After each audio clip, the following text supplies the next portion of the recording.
There we are, guys. Okay, that's a bit better. So, it is getting hot in here. It's getting summertime in Sydney. And with summer comes wife beaters. But I want to talk to a couple people who follow the channel who commented today on some of the content, talking about how they appreciate my neutral stance on fights, on the fighters, and how I don't bash one side or the other. Look, one of the things I do that I don't talk a lot about, guys, is I'm a coach. So I have people that I help with their health and fitness. I coach business as well. I write books. I do podcasts. So I'm very active in terms of my own personal development. Boxing, though, is my first love. I come from a boxing town, Youngstown, Ohio. Even though I live in Australia, boxing has always been close to my heart. The last thing I'm going to ever do is trash a fighter who loses a fight. I mean, go right now, go to ESPN.com, Fox Sports, Sky Sports, and you're going to see all these articles about Errol Spence Jr., about why he should retire, and about why this rematch isn't good, and how the fans don't want it. Hey, whoever's writing that, F off. I know YouTube will flag me if I drop the F-bomb, but that's my sentiment. How could you just write a boxer off that quick? How could you write a pro athlete off that quick?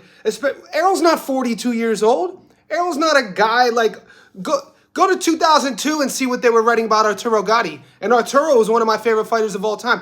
Did they say, Arturo, you should hang him up after you got starched against Floyd? Or after you got beat up against Mickey and, all the punishment you took? Or any fighters? Did they say that about Evander Holyfield? Did they say that think about the generation before, boxers who would get knocked out cold too, unconscious. Errol didn't go unconscious. He got stopped on his feet. Do they say that about they should go retire? No. God damn it, the media let Roy Jones fight until, he was 90 years old. How old was B-Hop? He was fighting late in age. He didn't take a lot of damage. Watching, old fighters take beatings, that's hard to watch. Nobody wants to talk about brain damage, or nobody wants to talk about, the media wants to talk about deterioration with fighters. But Errol loses one fight, a dog fight, where he didn't look good at all, and people want to say he should retire, or the media wants to say, we don't want to see that fight. You're lying. I want to see that fight. Now, and I'm a Terence Bud Crawford fan. This is another thing. We can't be fans of both fighters. Go to YouTube channels. I'm sure you guys, if you're watching this channel, you probably watch other boxing channels. And I'm sure you're going to go there for them to pile on one fighter or talk trash about another fighter. That's not going to happen. I love watching Errol Spence fight. I love watching Bud Crawford fight. When those two fought in July, I was cheering for both. As a fan of the sport, I was cheering for a close contest. It did suck to see Errol lose, but I'd say the same thing about Bud. And the last thing I'm going to say is, how dare the media try to portray or depict the trajectory of a fighter's career? You know what I'm saying? Once again, it goes back to President Roosevelt's speech, The Man in the Arena. If you don't know what I'm talking about, Google that. Go read it right now. It'll take you 2 minutes. The Man in the Arena. He's the one who should depict when his time is up. Not us at home. Not the ones who are writing about it. So if this fight happens at 54 or 60, shit. I mean, could you imagine? I heard Jermell talk about today that fight might go down at 60. I'd love to see Errol Spence, Terence Crawford at 60. Bud's now talking all this stuff. He wants the winner of Canelo and Charlo at 68.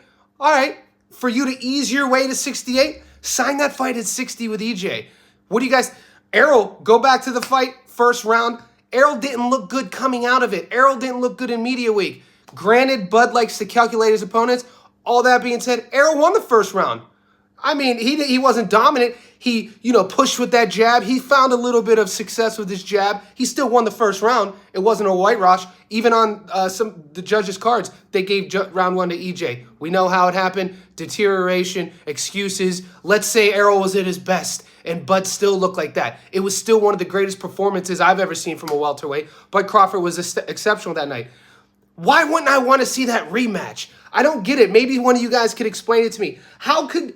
Okay, Errol's family, I get it. Errol's a father, I get it. We don't talk like that in boxing. When's the last time boxing reporters have ever brought up a fighter's family when talking about fighting again? Goddamn, they let Helena's fight back-to-back weeks, basically, and get starched when only a few months back, Wilder knocked him out so bad. During a press conference, Wilder was crying. And all of a sudden, we see Helena's back into it, taking short-term fights without fight camps, getting starched again. Nothing about retirement.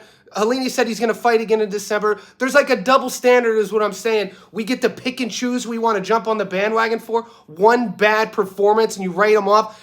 If this is you, man, I don't know what to say. And I'm not an Errol Spence Jr. fanatic. That's the crazy bit. I'm not a Bud Crawford fanatic. I love boxing. So the idea to think something needs to change, especially in the media. I'm frustrated because of an article ESPN.com I just read about this exact thing about the fans don't want to see a Who are you talking about? Of course that's the fight I want to see.